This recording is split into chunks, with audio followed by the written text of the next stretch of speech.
So today I have someone really fun, a favorite guest, a friend for a long time, Jeff Ellis, who is definitely aging gracefully. Thank you so much for being here, Jeff. Great to be here with you, Catherine. And you have International Karate Centers. Yes. One located here in Avon Lake, Ohio, the other in Strongsville. Yes. And we refer to them as Jeff Ellis's International Karate Centers. We're particularly known for the successes we have enjoyed with young people, but we have people of all ages. We have children, we have teenagers, we have moms and dads, we have grandparents. And I want everybody to stay tuned because we are going to do a little session. You're going to teach me some self-defense moves, right? But let's go back just a little bit so that our viewers know a little bit more about you. You suffered some difficulties as a child at 11, I think, when you lost your father. Yes. And then your mother had some bouts of mental illness. Yeah, from an early adult life, certainly within her 30s, she started exhibiting symptoms and behaviors of mental illness, and it was a struggle for her life. This is leading up to how you found karate and how it changed your life. So it was a summer that... Yeah, that summer was an important one because my cousin Mickey was given the task to set me straight. And as I was kind of going down a self-destructive path, and which can happen in the teenage years. But during that summer, it took him half the summer to persuade me to give it a shot. And I gave in and tried it, and I can remember that first lesson, Catherine, like it was yesterday. Really? Yes. You see, one young lady was given the task that day of helping me out to show me how it works. And she was even smaller than me. And she's about my age, and she was putting her little bony knuckles on my chest to say, well, this is how you make the punch. And she was, doing a little faster, but she wasn't hurting me or planning to hurt me, and she didn't. But she was showing me how it works. I thought, wow, that little thing, she's got that much speed and power. If she can do that, maybe I could do it too. It became transforming for me, literally. Because as a child, I struggled academically. I was a child that kind of bounced around a lot, and didn't have any focus to speak of, and I was the youngest in my class, and I was kind of pushed around a lot. In those days, we called it being bullied. I lacked direction, along with the focus and the self-esteem, and certainly didn't have any respect for myself, and let alone anybody else. I know this now from working with children all these years, is that the confidence is such a big key with so much in life, and that doesn't matter whether you're young or old. That confidence helps us to believe in ourselves so we can handle things that become more difficult. And for me, the next thing that was difficult was the focusing, so it opened up my eyes to see, maybe I could do better, and I did. And while my grades had suffered academically before, now they were changing. And so I began a mission then. Yeah, you and have continues this today. Life mission now for over 40 years. Yes. For the adults, you might be surprised to know that how the sense of accomplishment that they gain in our practice also helps them with their confidence. Some months back, one of my articles on my blog was about bullying, and it was one of the most popular articles there was. So if a person projects themselves in a more confident, assertive manner, they don't have to change their personality whatsoever. That helps to ward off that.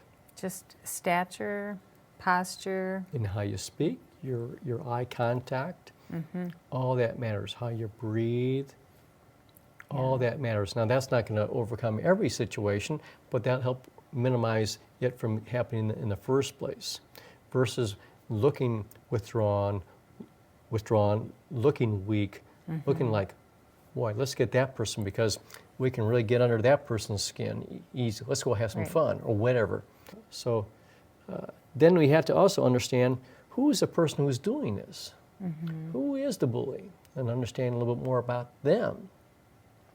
And as we know from statistics and research, that oftentimes the person who bullies was also a victim of being bullied earlier in their life Or actually has low self-confidence and Yes. is trying to overcome that in this way by Exactly.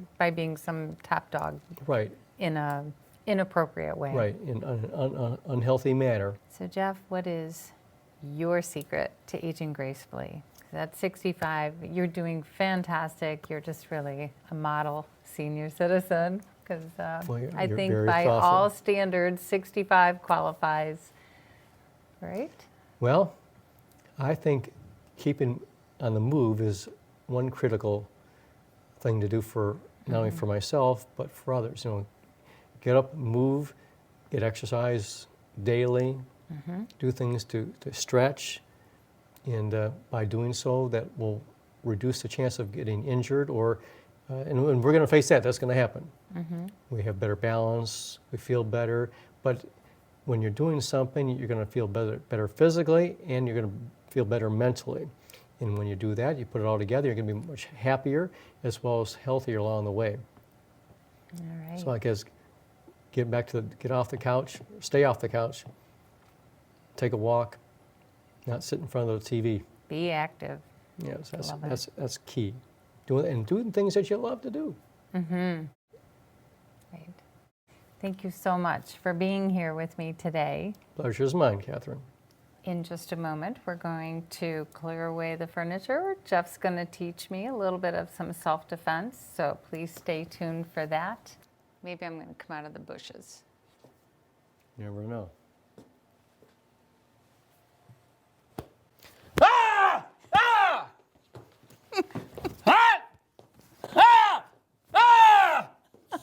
I'm definitely down.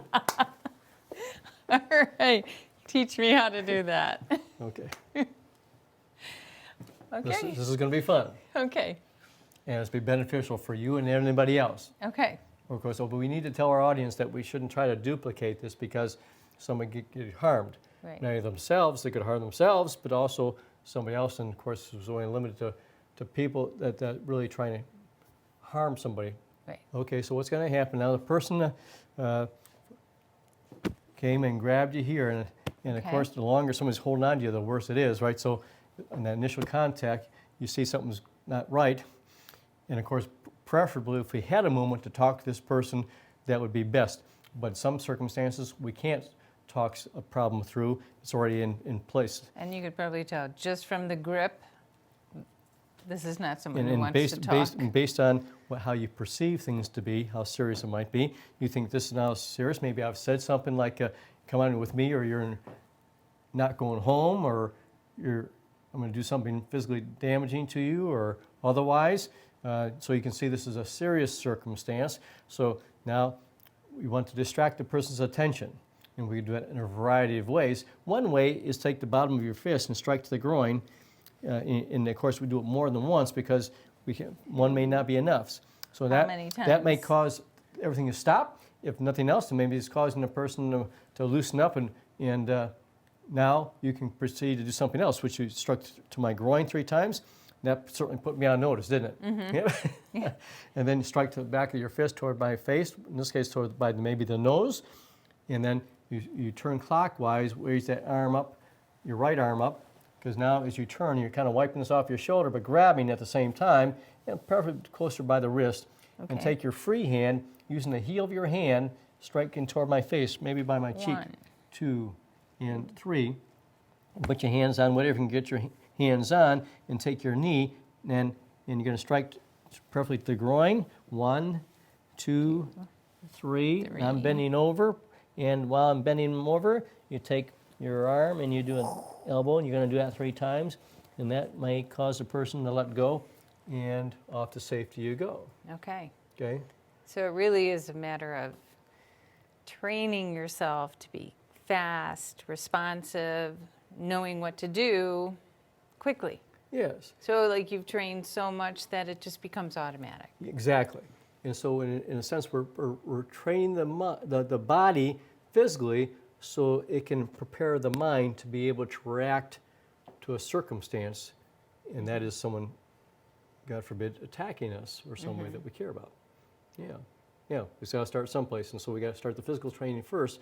But you're right; it's training the mind to be able to react, because otherwise, we won't know what to do until you've been trained to do something. That makes sense. Okay. Well, I've only just had this brief lesson, but can I try again?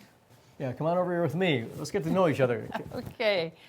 3 of them. It's right to my groin. Go. Oh, yeah. 1, 2, 3. Bam in the face. Turn around. Grab your arm. 1, 2, 3. And Make some noise. 2. Ah! Ah! 3 of them. Ah! Ah! He's down. Oh, that would be awesome to feel like I really could do that. That would be great. And you can, with their proper instruction and training, you can do it just like anybody else can do it. It's one of these things that there's no limit. Anybody can learn how to stay safe, no matter even as the weakest person on earth. Right, because it's technique, it's elements of surprise, there's confidence. Yeah, I can see how you put it all together. Anybody. It's like a recipe, isn't it? Yeah, that's great.